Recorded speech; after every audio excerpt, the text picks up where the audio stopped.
We did it! Oh. Hello, how are you? I'm all right. How are you doing, Tara? I'm hanging there. I was really nervous, but we did it. I see some people joining. Welcome, everybody. Hi, everyone. Welcome to our first Instagram Live to chat about our post-baccalaureate program, specifically our speech-language pathology track.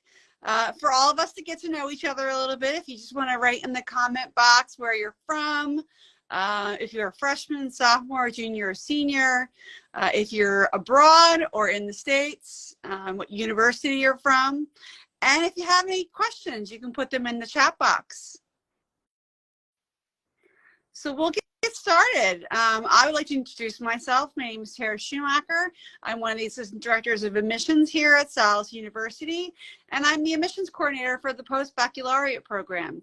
And tonight I have my guest with me, Professor Kimberly Caffarella, who is an instructor in our SLP program and the SLP faculty program coordinator for the post-bac SLP track.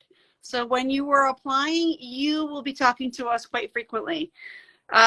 So I guess we'll just get to know each other a little bit. How long have you been at Salus, Kim?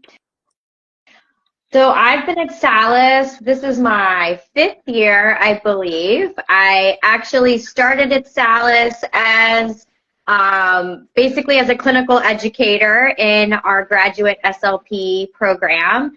And then my role kind of has expanded over the years. And so at this point, I am a full-time faculty member. I still do clinical education, but I'm also the coordinator, as you mentioned, for the SLP track of the post-baccalaureate program. So where did you go to undergrad? Like, what did you study? How did you get into SLP in the first place? Sure. So as far as how I became interested in SLP, I always joke that my younger sister likes to take credit for my career choice because my sister is 8 years younger than me, so quite a bit younger, and she actually had expressive language delays when she was a child. And so that's how I kind of became introduced to the field of speech-language pathology, because she was seeing an SLP up through elementary school. I actually got to shadow her SLP when I was in high school. So that's how I kind of became even more interested. And in general, I kind of always knew I wanted to work in a career where I could work with children. I was really interested in education. I wanted to work with people that have disabilities. So I was always interested in languages. So it kind of just all came together for me in the field of speech-language pathology.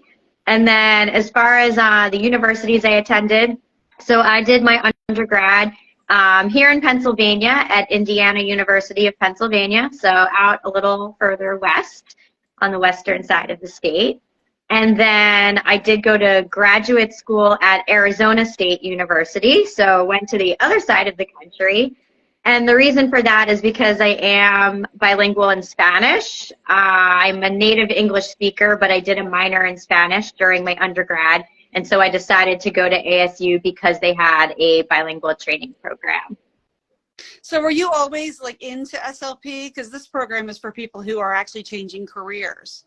Yeah. So I was always, for the most part, was always interested in SLP. When I was first applying to college, I was thinking maybe elementary special education, but then I did switch my major to SLP very early on. So yeah, but I recognize that a lot of the students that are coming into our post-bac program are sometimes coming from other undergraduate majors, and unfortunately didn't have the early exposure to SLP that I had. And so that's one of the things that really excites me about it, is being able to bring in students from different backgrounds. Especially if they've been working in the field, in other fields, exposing themselves to speech-language pathologists, and they like it and see, oh, I can do that now. So what are the post-bac classes like? So when we were developing this program, we really wanted it to be a little different from some of the other post-bac programs that we were kind of seeing in our region. So we really wanted it to be kind of more personalized, and so our classes are primarily in person. Now in the past we have run them a little more hybrid because, you know, COVID. But we're really excited that this is the first year that we'll be running the full certificate program, and it will be completely in person. So the classes will be in person. They will be relatively small, so you really have an opportunity to get to know your classmates as well as to get to know your professors that are teaching the classes. And we really just wanted that to be, like I said, a more kind of individualized, personalized experience. So are there, what type of observation opportunities are available, Salus, with the program? Right, so most SLP graduate programs do require a minimum of 25 observation hours as part of their prerequisite.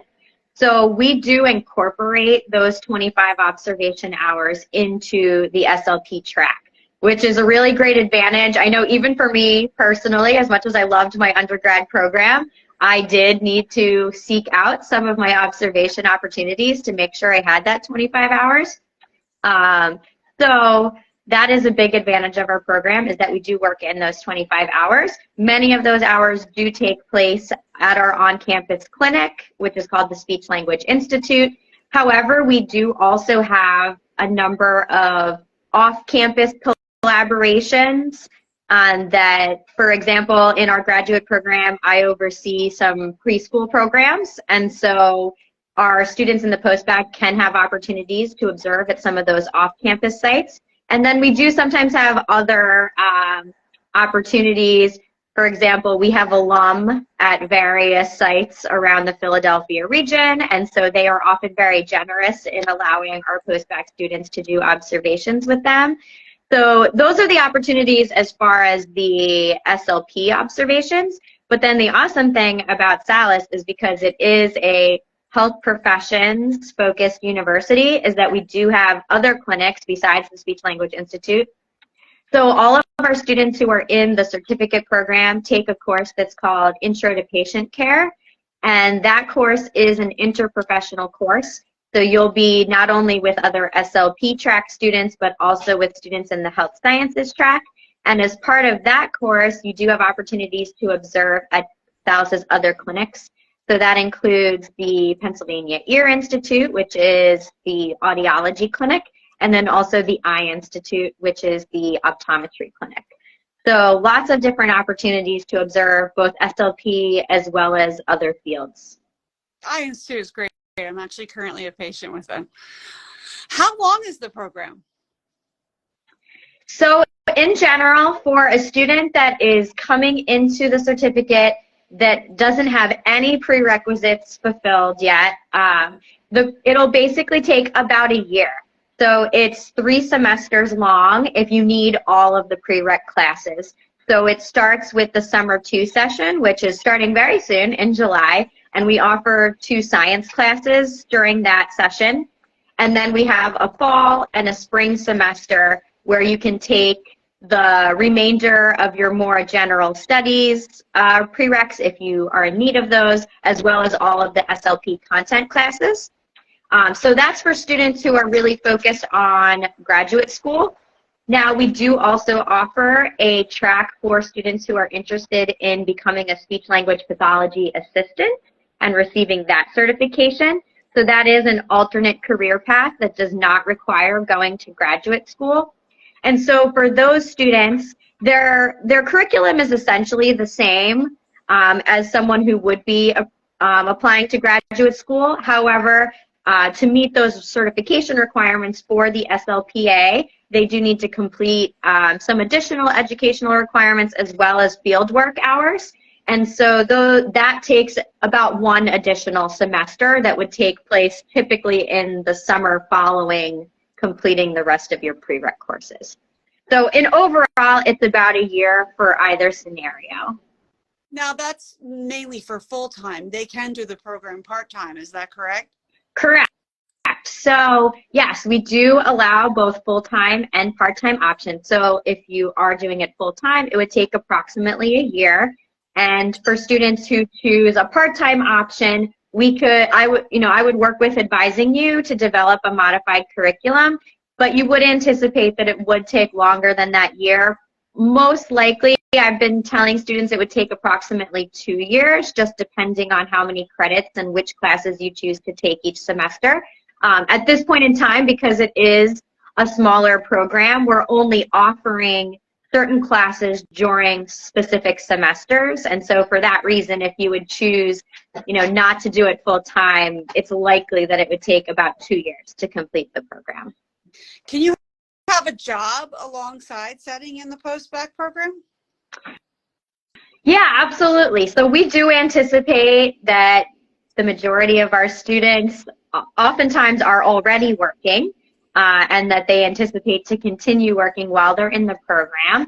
However, some things that I like to discuss with students as a consideration are that, you need to have some flexibility in terms of scheduling because of your courses and also because of the observation hours. So when you're considering, balancing being in the post-bac program with a job, you would want to consider how flexible your job is in terms of scheduling, and also just knowing yourself as a student.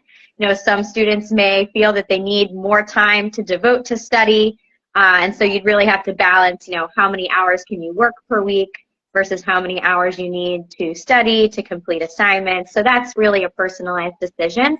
What I've been telling students is that, working full-time and doing the post-bac full-time is not something that I would recommend, but it's absolutely doable to be able to do the program full-time and work part-time, or potentially to work full-time and do the post-bac part-time. So you kind of have to find a balance there that works for you. So what are the benefits of the program once you complete it and you're interested in, saying, going into our master's program? Sure. So one of the big advantages is that we do run our program in a way that's similar to the way our graduate program is run. So what I mean by that is that our classes, for example, if it's a 3-credit class, it typically does meet once a week for 3 hours, which is typical of our graduate program. So it is starting to kind of prepare you for what that type of schedule and what the demands of graduate school are going to look like. And then in addition to that, if you are interested in applying at Salus, which of course we hope that you will be, especially after attending our post-bac program, and I apologize if you hear my dogs in the background, hazards of being live when you're at home. It's okay. So we have a pet fire behind us. They choose the most inconvenient times to start tussling around and playing with their squeaky toys. But anyway, so another advantage is that all of the students who participate in our post-bac program are automatically given an interview to when they're applying. So if they apply to our graduate program, our graduate SLP program, they will automatically be granted an admissions interview, which is a great opportunity to let the faculty get to know you a little bit more, and really present yourself in a more kind of personalized way. And in addition, we do also have an auto-accept policy for students who are coming into the certificate program with at least a 3.5 GPA and are able to maintain that GPA throughout the certificate, as well as receive a minimum grade in the Intro to Patient Care class. So there definitely are some perks to being in our post-baccalaureate program, especially if you're interested in applying to Salus's graduate SLP program. Awesome. Do you know about if there's any financial aid available for the post-bac? Yeah, so students that are in the certificate program are eligible for financial aid through, completing the FAFSA, which I'm sure you are familiar with from your undergraduate experience. I typically refer students to our student financial services because they are the gurus of financial aid. But I do know that, students are eligible to complete the FAFSA and see what they are eligible for. There are certain types of aid that are dependent on carrying a certain number of credits. So if you are a student who's doing a part-time option, or maybe if you are taking courses kind of a la carte with us as a non-certificate student, I would refer you to Student Financial Services because they could help you figure out what types of aid you would or would not be eligible for. I know we have work study in our office suite as well as various jobs around campus. Does the Speech Language Institute have work study, or the department?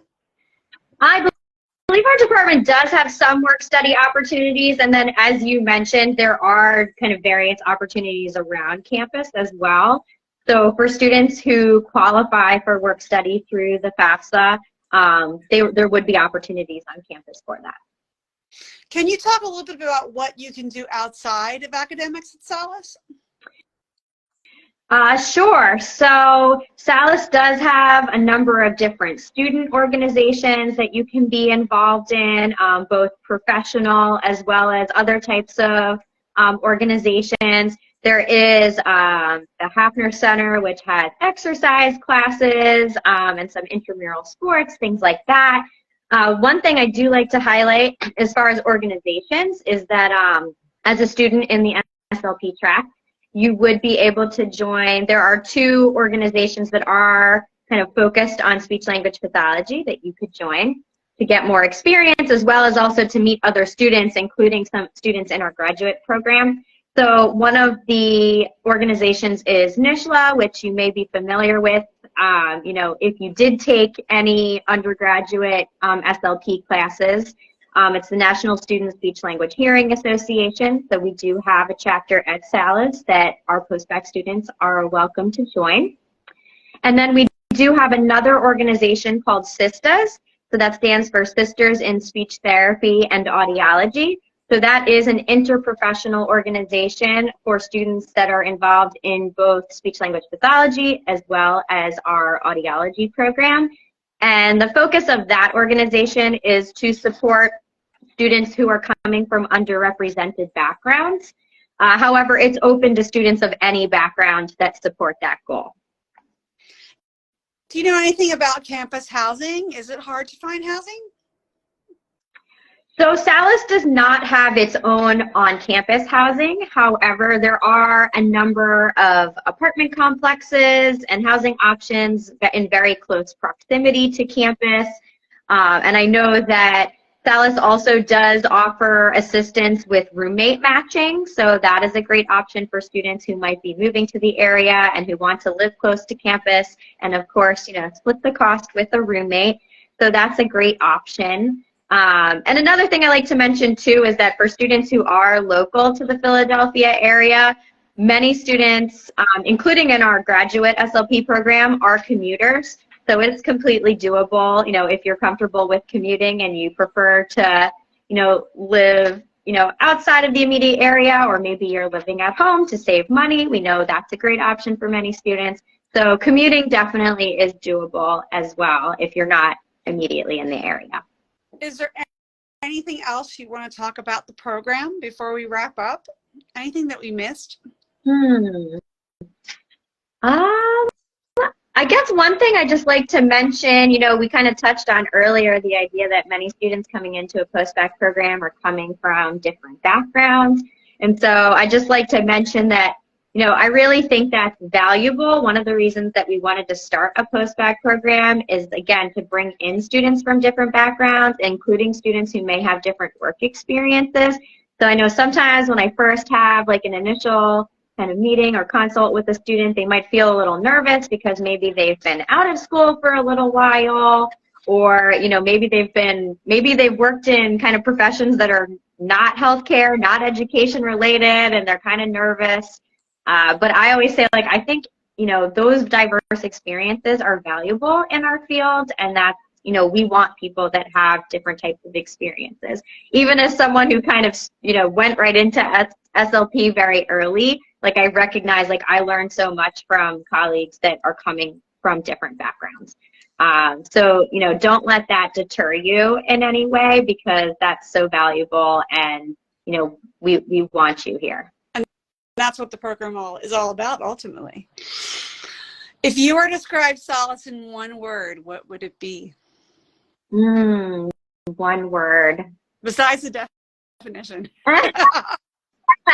That would be cheating, right? I would say collaborative. I think that's a theme, I mean, across the university, and I know definitely in the speech language pathology department. And, you know, I feel like we try to emphasize, especially in our graduate program, you know, that we're all colleagues, you know, we want to be supportive of each other. We're not in competition with one another. And so, yeah, I would say collaborative. I think my word would be community. Yeah, I feel like those kind of go together, right? Yeah, I mean, salus is technically Latin for health and well-being, but being at salus for only a year, the one thing I've gotten the impression of is while it's small, it's mighty, but there's a great sense of community amongst the staff, the faculty, and the students. Yeah, I would agree with that.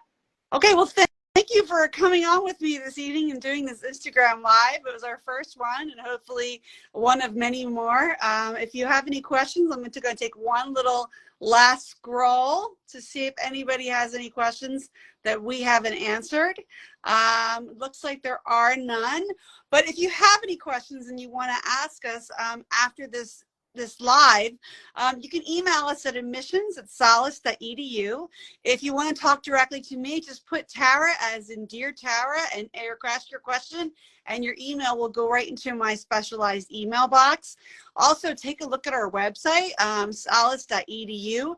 If you'd like to set up a pre-application counseling session with either me or my fellow post-bac colleague, Candida Mulligan, you can sign up, go under admissions, visit and explore, and then scroll down to pre-application counseling sessions. And you can pick out a time slot and meet up with either myself or my colleague Candida and talk about your interest in changing careers and going into the post-bac SLP. You also have a chance to set up an appointment with Kim, and you can email us there as well, and I will have you connected to Kim to talk more about the program. We thank you for coming out tonight, and have a great night, everybody. Thanks for coming out. Thanks.